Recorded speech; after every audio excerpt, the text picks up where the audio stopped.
Så har vi lige fået bundviklet. Det pynter jo altid helt fantastisk meget. Så fedt. Dejligt, dejligt. Det sætter jeg på. Nå, så skal jeg male drev. Jeg lovede lige at lave en lille video omkring føleren her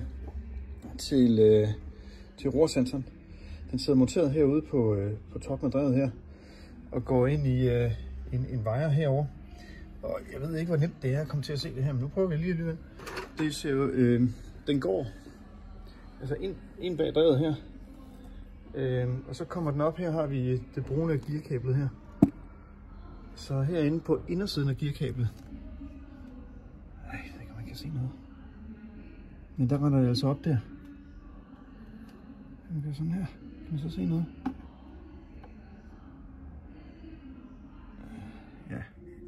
Men det sidder simpelthen lige på bagsiden af gearkablet her. Der går den op igennem transunden. Håber det er til. Vi ses på vandet.